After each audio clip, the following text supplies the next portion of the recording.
Hey everybody, it's Abby Glassenberg over here at Craft Industry Alliance. I hope you are having a fabulous day today. It is pretty cold here in Boston. We've still got snow on the ground, and but to be expected here in February. So today we're going to do our member spotlight, where we have the opportunity to drop in on one of our amazing Craft Industry Alliance members, learn a little bit more about their business and their business journey. And hopefully in a few moments, Shelly Matter will be joining us, and she is the owner of Humble Stitch. So we'll wait here for Shelly for a few moments.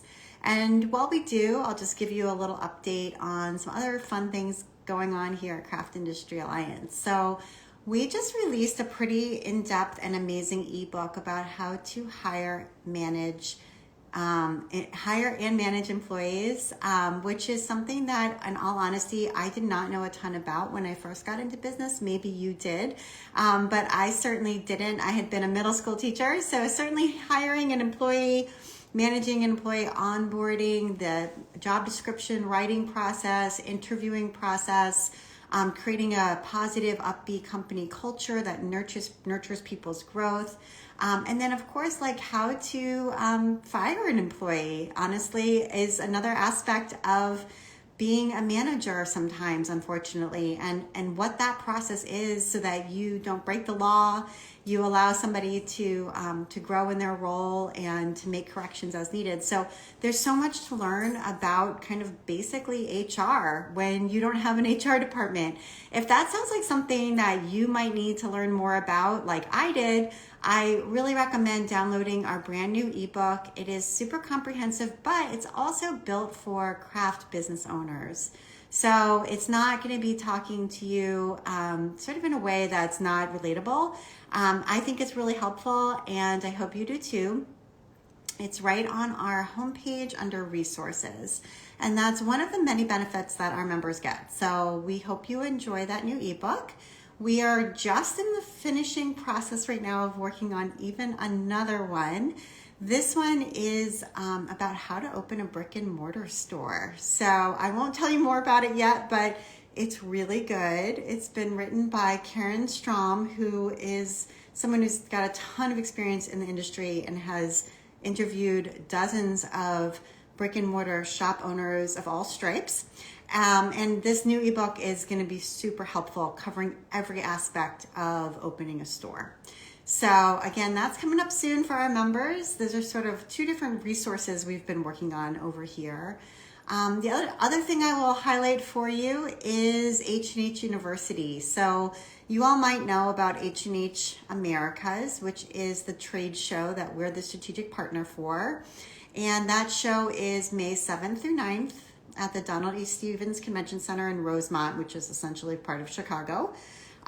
We're very excited. This is the show's fourth year. It has grown every single year. It's bigger and better. And it really is a unified show for the crafts industry. So this year, though, we have something brand new coming. It's going to be the day before the show opens. So it's May 6th, which is a Tuesday. So come to Chicago a day early and join us for a day-long conference called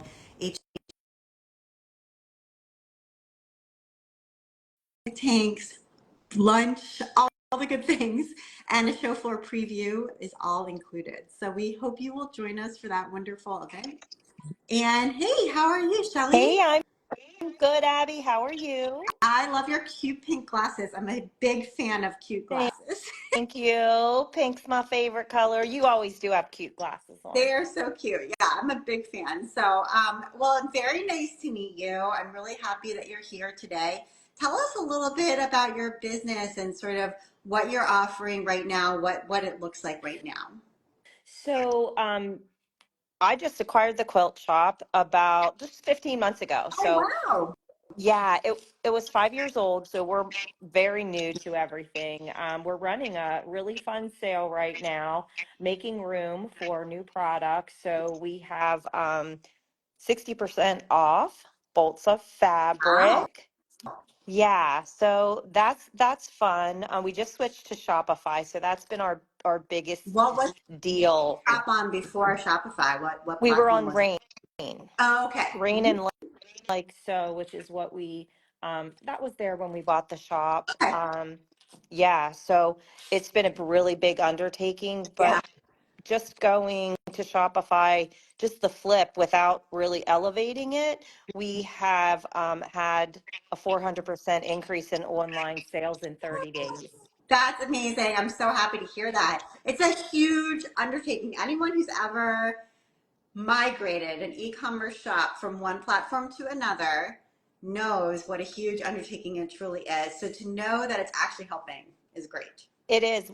We are so excited about it because we haven't really done anything to elevate the fact that the website is new and that the ease of shopping. It's just from being Shopify instead of what we were before, we're more visible. Yeah, And so a lot of our orders are from all over the country, which is exciting. that's awesome. I'm so glad. So tell us about your local area. You are located in Pennsylvania, if I'm not wrong. Yeah, So tell us about the town where you are.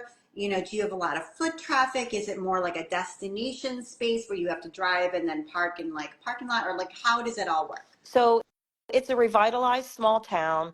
There's an organization that really focused on that, some local business people and investors about 20 years ago. So we're if you're familiar with Pennsylvania at all, most people know Penn State and Harrisburg being the capital. Yeah. So we are about midway between both. So Okay. about 30 minutes from Harrisburg.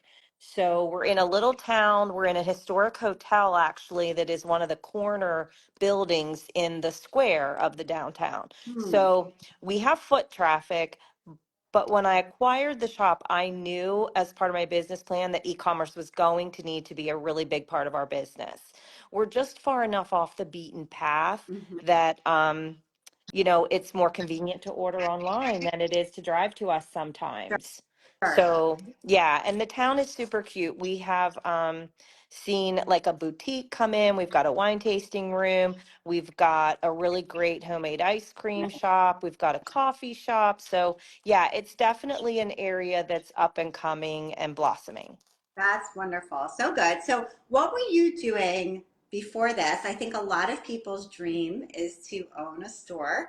And I'm wondering sort of what led you to finally or fulfill this dream and why acquire versus start from scratch? Yeah, so in 2016, I started what was called Seventh and Lavender, and it was a creative workshop studio. And I just kind of had this little whisper about, you need to start a business. And I was like, I don't know if I need to start a business. I already have a lot going on, work full time. Um, and so what I like to do is bring people together, and I've always liked to craft. So my grandmother was a quilter, mom was a quilter. And I know enough to be dangerous about all of the things. But um, I started Seventh and Lavender, really not knowing where it was going to go in the future. But my background is corporate business Okay. development in a commercial space for contracting and construction and things like that. So totally opposite. Seventh and Lavender was brick and mortar in the same small town. Okay. So I really was I left corporate in 2022, just kind of took a big leap of faith and was like, all right, I got my real estate license. I was invited to continue on with my company doing consulting.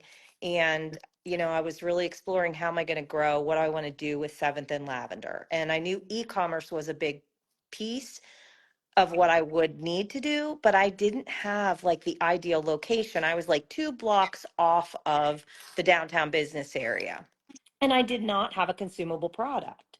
Right. So, It was a workshop space, so people would come, have an mhm. experience, but there's nothing really to like purchase. Yeah. Okay. Exactly. So the former owner, I went there for all kinds of classes because I shortly after she started offering classes, um, I went and was learning to knit, and I realized how relaxed I was.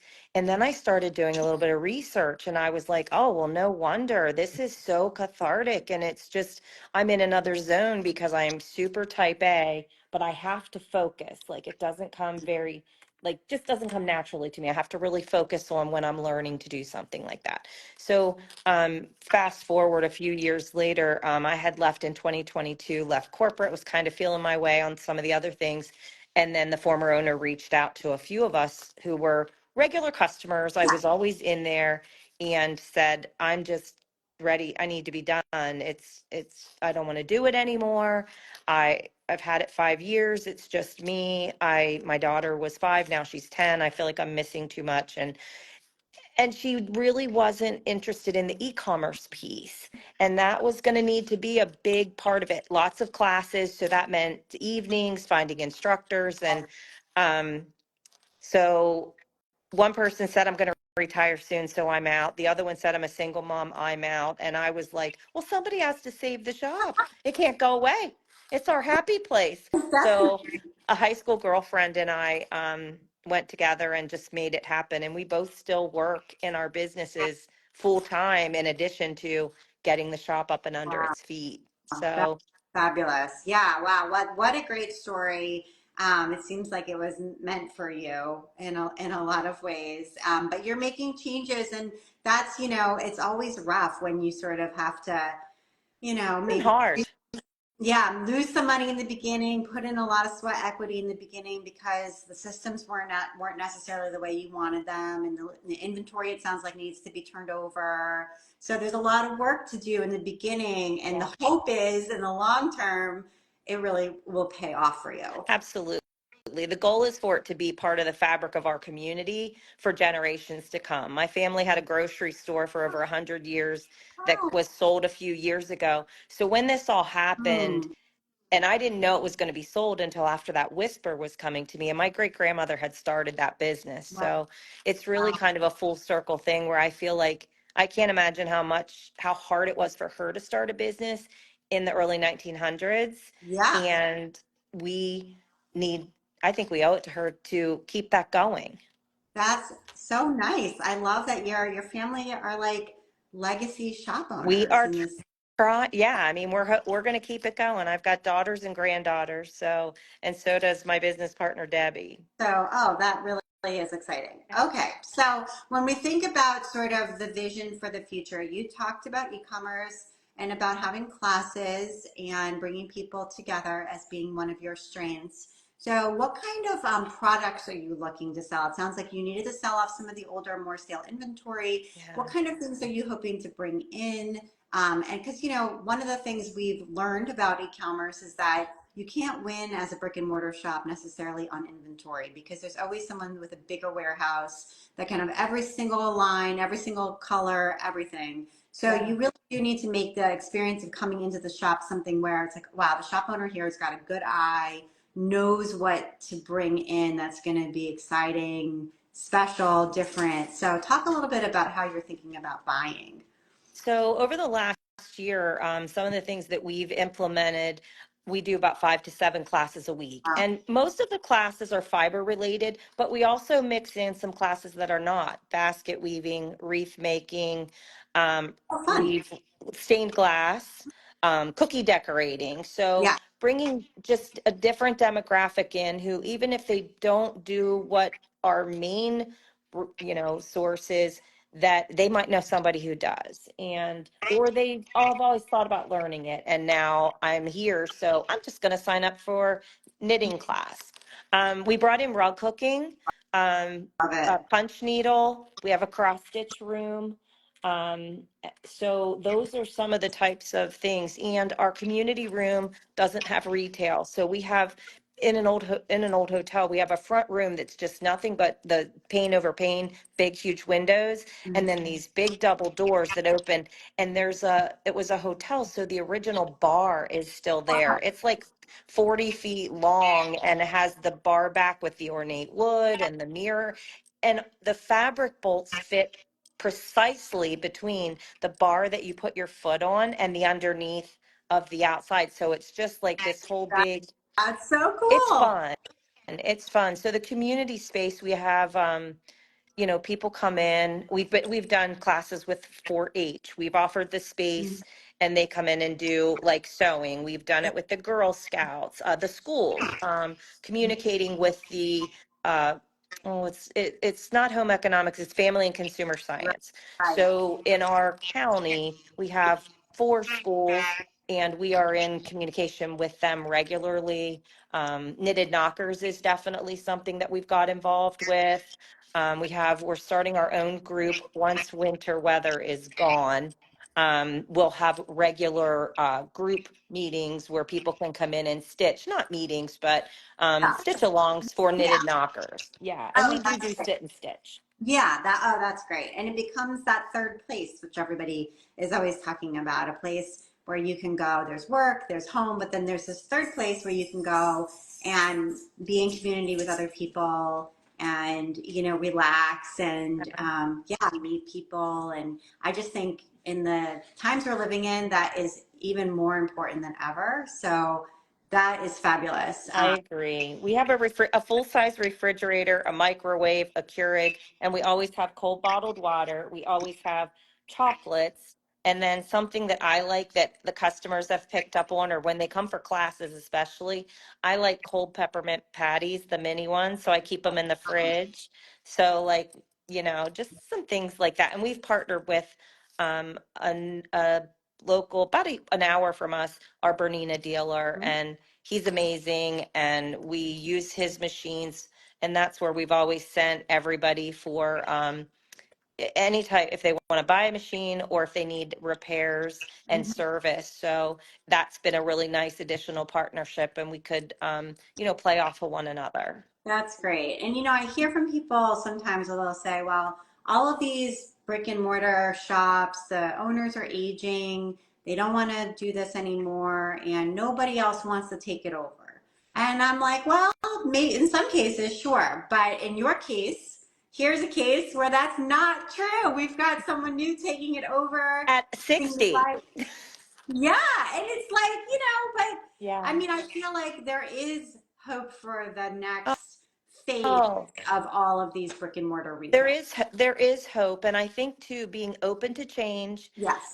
The Shopify thing is so, we're not over the hump. Our inventory didn't all migrate in like it was supposed to. The conversion was tough. We're fat fingering a lot of inventory, but we it was it would have been easier in some ways to just stay with what was there, but we hired a consultant to do an overview and an analysis Oh, of our marketing, and we did that last spring. And then we also partnered with somebody who we met through the craft industry, learned about through the CIA, and it was the module that we use so that we can sell the fabric in fractions oh yes. on Fraction. Shopify. That's But we the wouldn't have known about that without the CIA. that's always the biggest challenge. I love Shopify, but there's this one challenge with Shopify, and I don't know why they don't fix this. Maybe someone can tell me. If you know, let me know. But I don't know. I don't basically, know. like, you can't sell fractional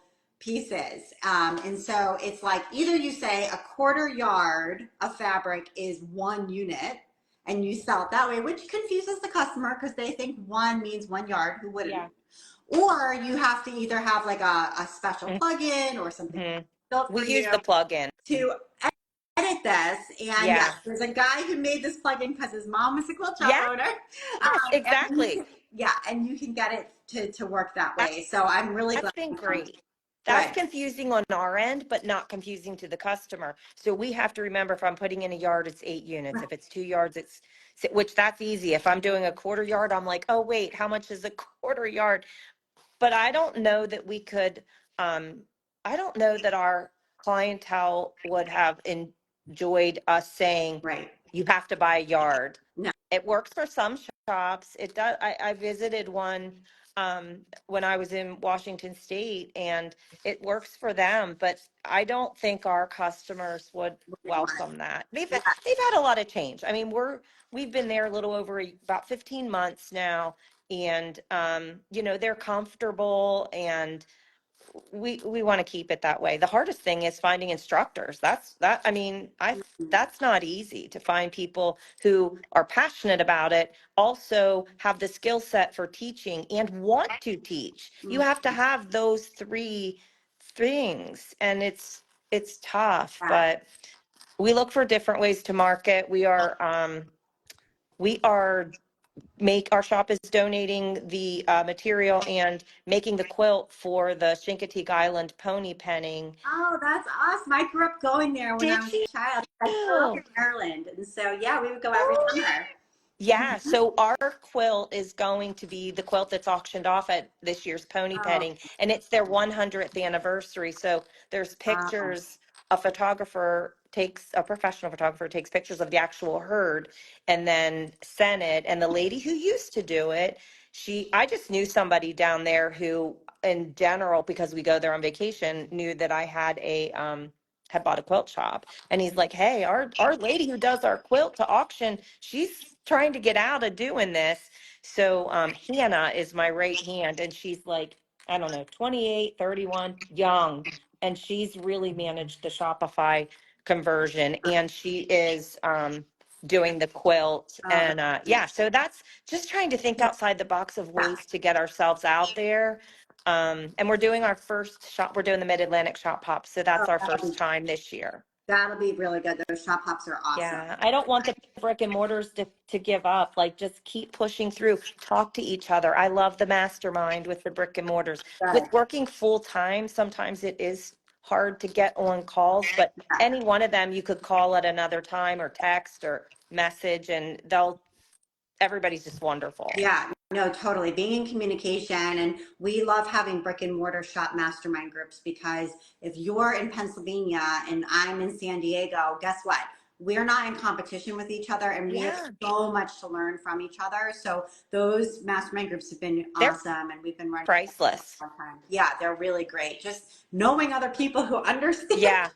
what you're going through and you can ask specific questions. Thank It's so incredible. you for providing that. I have found the Craft Industry Alliance to be such a great resource. And I do talk to other I just plain reach out to other owners. I've done that. I follow them online. And one of my daughters lives in Washington State, so I get there a good bit. And then we have a grandchild and son in Florida. So, everybody's been so nice. Like when I go in and say, I'd love to meet the owner. I'm a quilt shop in Pennsylvania and blah. uh, They've just been lovely. People, And I'm sure it's the same for yarn shops. yeah, no, people in this industry, that's the great thing about it, are super collaborative. I mean, listen, it's not 100% of people, but Right. most people are very friendly, collaborative. Everybody wants everybody else to succeed. And Yeah. so I love that attitude. That's great. Well, Shelly, this has been great meeting you. I'm really glad we got to do this together. Thank you, Abby. Following along on your journey, and just tell us the name of your shop and where it's located one more time, just in case people are stopping Oh, by. thank you. It's Humble Stitch and it's located in Newport, Pennsylvania. Okay, wonderful. So if you're in the area, Yes, stop by come see and us. go see it online as well. And it was great talking to you. Thank you, Abby. Thanks for everybody who joined us today. See you later. Bye, Bye. everybody.